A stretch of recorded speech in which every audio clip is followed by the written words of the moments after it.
Segunda parte. Não te deixes vencer pelo mal, mas vence o mal com o bem. Paulo, Romanos capítulo 12, versículo 21. Tudo muda em nossas vidas todos os dias, minutos e segundos. Ninguém e nada é perfeito. Não podemos exigir dos outros aquilo que ainda não somos. Francisco. Capítulo 1. Grande revelação. Alguns dias haviam transcorrido após a invasão de Tarquínios. Bartolomeu e sua esposa, caridosamente, acolheram os fugitivos em sua residência. Tarquínios trazia o abatimento do cárcere, porém não perdia a oportunidade de ouvir o apóstolo falando sobre Jesus. Marcelos e o filho adaptavam-se à nova vida, tentando compreender os ensinamentos do mestre, enquanto Omar agonizava no leito humilde, entre febres altas e alucinações. No firmamento, a imponente lua iluminava a escuridão daquela noite. Na varanda da casa do apóstolo, Marcos Aurelius experimentava a brisa fria que calmamente desalinhava seus cabelos. Tarquínios, que o observava, aproximou-se e disse: Antes mesmo de receber a notícia da suposta morte de minha filha, sempre estiveste em meu coração na posição de um filho amado. O tempo passou e, repito, continuo com o mesmo sentimento. Sei o quanto sentes a falta de Esther. Acredita, eu também sofro, mesmo que tardiamente, não só por ela, mas por ti, pois a tua atitude para comigo também me sentencia a uma morte viva. Teu coração poderá um dia perdoar-me? O jovem, olhando para o firmamento, deixava ver seu rosto banhado em lágrimas. Respirando profundamente, respondeu: Fomos presenteados com essas mulheres que representaram a luz em nossas existências. Ontem eram vida e hoje são saudade. Não sou eu quem te sentencia. Nós três fomos sentenciados como fruto do nosso próprio egoísmo. Amo-te como a um pai, mesmo que já tenhas demonstrado a severidade das leis de um grandioso império de mármore que está em visível ruína moral. Quero aprender a recomeçar, a viver, a amar e a ser um filho de Deus. Com profunda seriedade prosseguiu. Um dia prometi a meu pai que faria Roma curvar-se a Jesus. Confesso-te que é esta promessa que me faz vivo. Sinto dentro de mim a força desses ensinamentos. Lutarei para que eles não morram, custe o que custar. Marcelos observava-os, banhado de emoção. O jovem, notando-lhe a presença, chamou-o e, abraçando os dois patrícios, concluiu: Somos uma família. Tenho sorte, pois tenho dois pais, dois amigos, dois professores. Estaremos juntos. Conseguiremos vencer todas as provas desse jogo chamado vida e aprenderemos as lições do Senhor. Assim voltaremos a ver os corações amados que partiram antes de nós. Refeitos, os três homens confirmavam uma profunda amizade alicerçada nas lições da própria vida e nos ensinamentos de Jesus. No dia seguinte, quando o sol cedia lugar à noite, Tarquínios e Marcelos foram chamados por Ruth. O estado de Omar está pior, mas, com muita lucidez, ele suplicou a vossa presença. Eles a seguiram até o aposento em que Bartolomeu e Marcos Aurelius cuidavam do enfermo. Curiosamente, o ex-legionário apresentava uma repentina e espantosa melhora e perfeita lucidez. Ao sentir a presença dos dois homens, começou a relatar entre lágrimas sua história. Perdoem-me, por misericórdia. Permitam-me aliviar minha consciência antes de morrer. Sem saber o que aquelas palavras anunciavam, todos silenciaram, incentivando-o a continuar. Há muitos anos, eu, jovem soldado, ambicioso e sonhador, fui chamado à residência de Versus Lúcius Antipas, juntamente com seu filho Corvino. Recebi, então, a proposta que me faria amargos os restantes dos meus dias. Confiando cegamente nas palavras de um homem mais velho, acreditei que alcançaria fácil ascensão e que meu nome brilharia um dia. Em poucos anos estaria ocupando o posto mais desejado, o lugar de Marcelos. Buscando no ar momentâneo alívio, com dificuldade continuou. Em troca, eu deveria matar a menina Varro. Versos acreditava que, sem a filha, o conceituado patrício retornaria a Roma. Afastado o principal obstáculo, Versos prosseguiria com seus negócios escusos sem interferências. Por suas ordens, a escrava Sara depositou no refresco da senhora Helena um sonífero que a fez dormir. Para que tudo parecesse autêntico, os cabelos da senhora foram molhados com vinho, para que, ao ser encontrada, acreditassem estar ela embriagada. Tarquínios olhava fixamente para aquele homem, sem manifestar um gesto ou uma palavra. Marcelos, percebendo a gravidade do relato, incentivou-o. Vamos, homem, continue. Quando a inocente senhora desfaleceu, retirei a menina, deixando uma cena que certamente incriminaria a senhora Helena diante dos olhos dos senhores. Confesso-vos que já havia matado muitos homens, porém jamais tirara a vida de uma criança. Em completa covardia, abandonei a pequena em uma estrada, esperando que o destino se encarregasse de dar um fim à sua vida. Passados alguns dias, fizemos diante de vossos olhos aquela encenação. O cordão que eu retirara do pescoço da Patrícia, chamusquei-o para que pensassem ser o resultado do trabalho de marginais. Vivi esperando por esse momento e forças que vinham de algum lugar me faziam esperar para poder estar diante de vós. Quanto ao senhor Marcelos, todos os sucessivos atentados que sofreste, fui eu que os executei por ordens de Versos. Então tu és o homem que atentava contra minha vida? Como foste parar no cárcere? Perguntou Marcelos, explosivo, sem conter o ímpeto.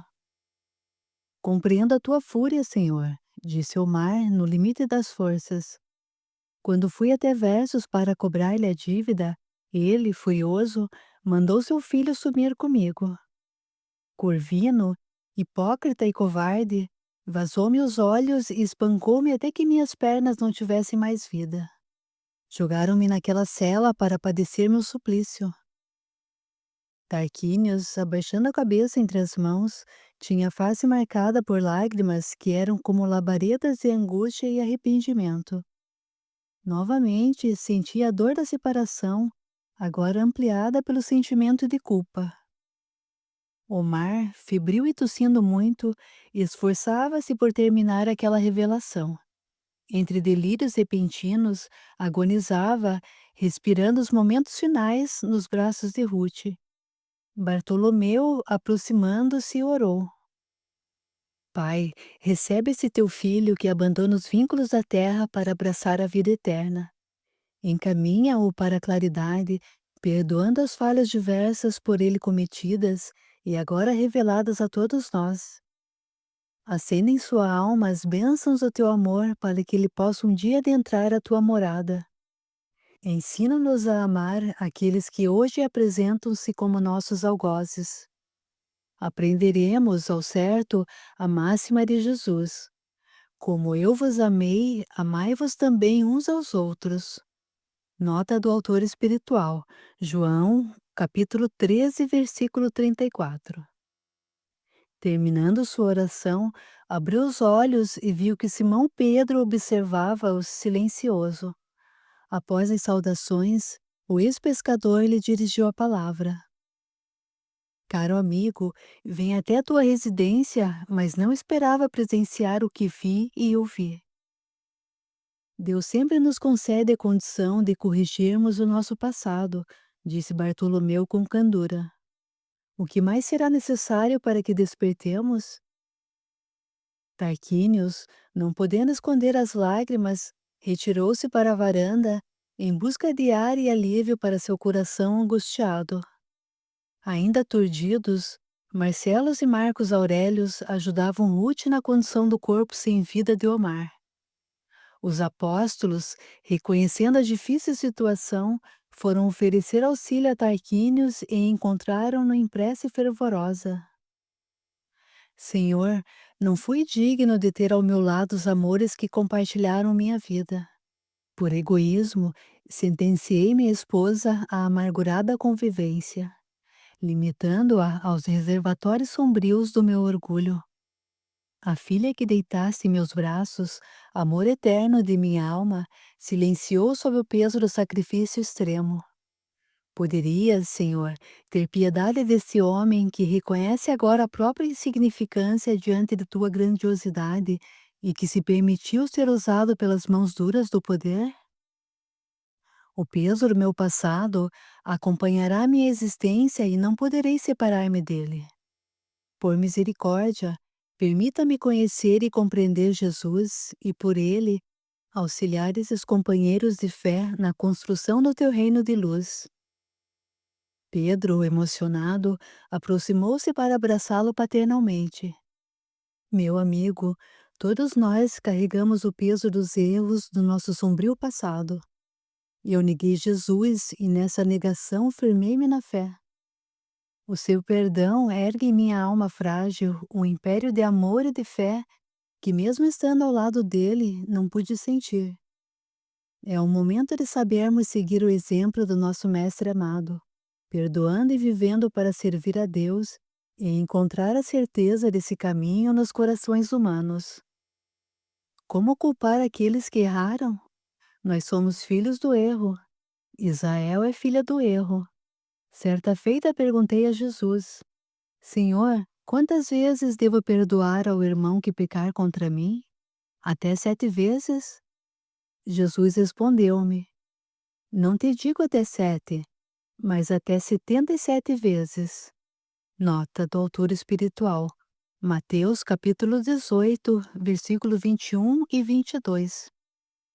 E eu vos falo, devemos perdoar, porque em nós está a falha do esquecimento da verdade.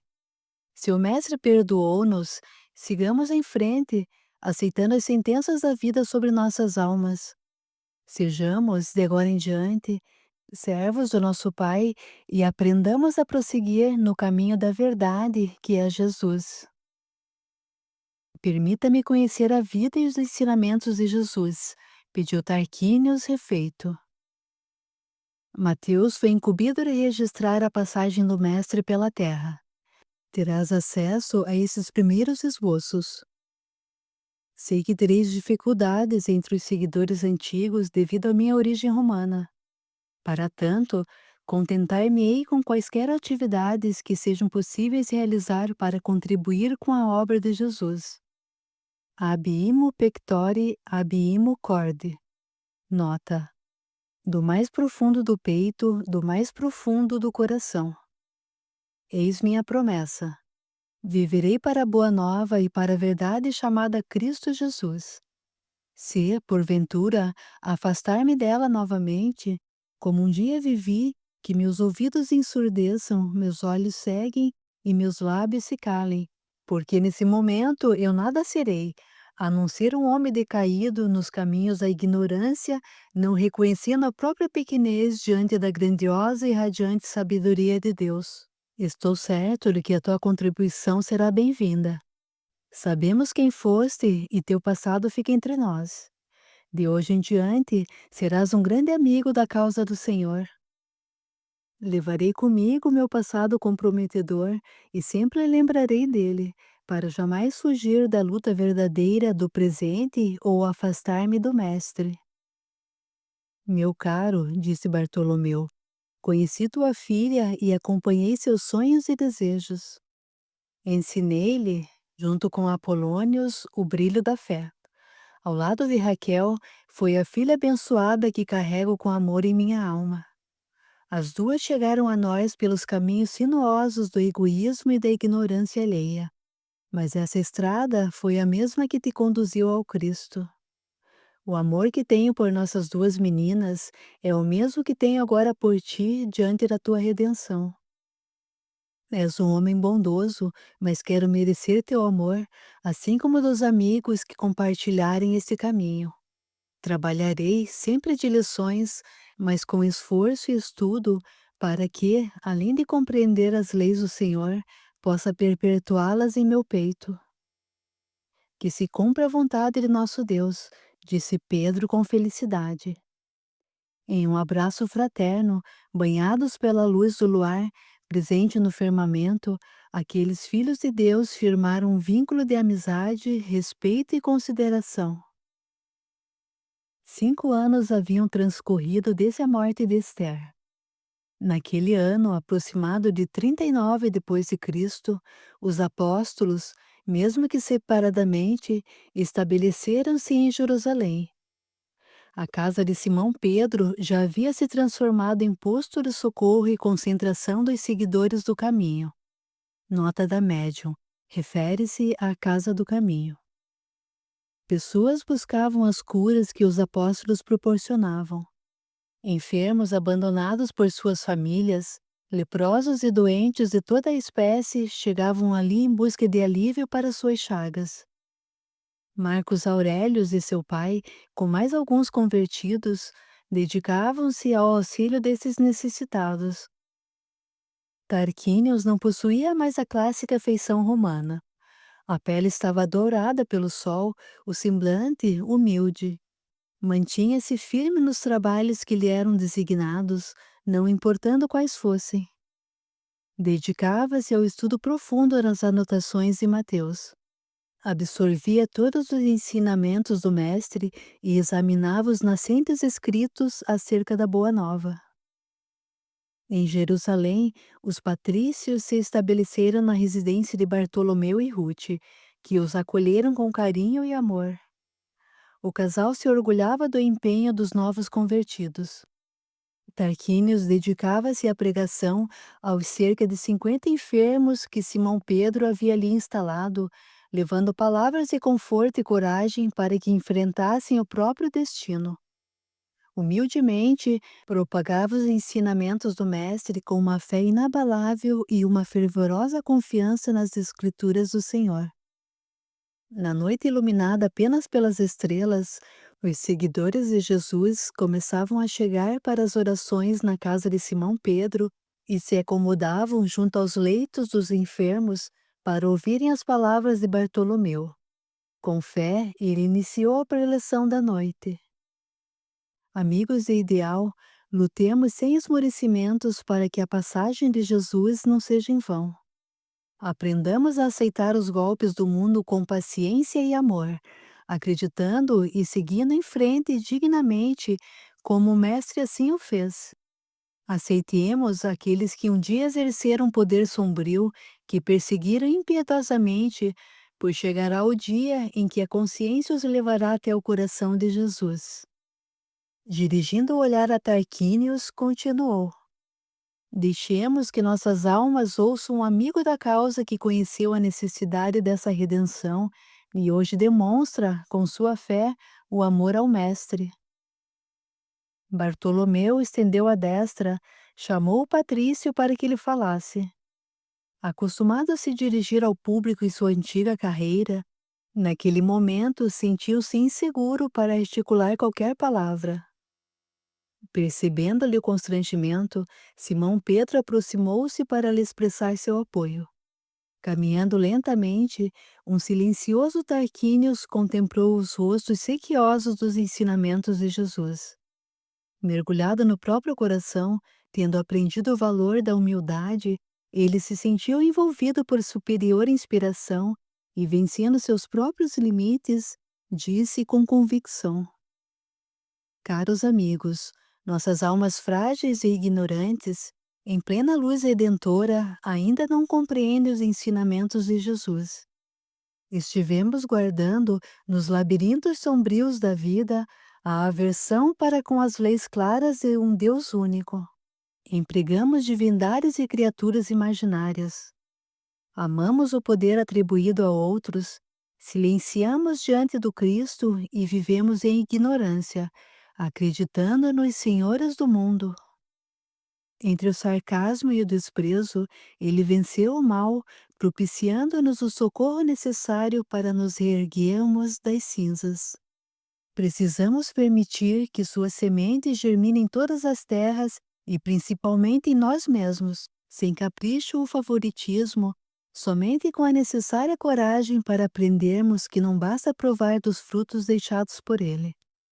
O que são os sacrifícios sofridos por nós, seus seguidores, comparados ao seu martírio na cruz?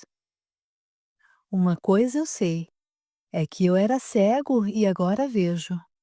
Nota do autor espiritual, João capítulo 9, versículo 25. Como aprendizes do grande sábio, escutando-lhe o chamamento, buscando a elevação das almas e a propagação do seu império de amor, devemos ver com clareza as instruções dos céus, porque quem tem a visão do Cristo não estagna. Sigamos adiante, confiando e recordando que o Senhor não abandona os seus filhos vinculados à experiência terrena. Sejamos dignos do seu amparo para encontrarmos os nobres valores da vida, a sublime transformação de nós mesmos e a nossa redenção. O silêncio era soberano no ambiente. Bartolomeu enxugava as lágrimas provocadas por aquelas palavras verdadeiras. Simão Pedro, observando a mudança de Tarquínios, aquele mesmo homem que ele consolara no passado, surpreendeu-se com o relato claro. Após encerrar a reunião com preces de louvor, encaminhou-se para ele.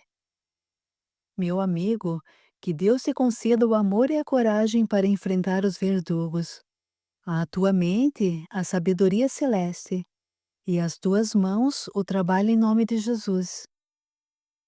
Sabes que sem ti e sem o apoio fraterno de Bartolomeu, eu ainda estaria vivendo para tantos deuses e senhores. Sempre perguntei o que me mantinha preso a esta terra. Hoje sei e estou seguro de que no Mestre está a resposta. Agora encontrei o meu verdadeiro caminho.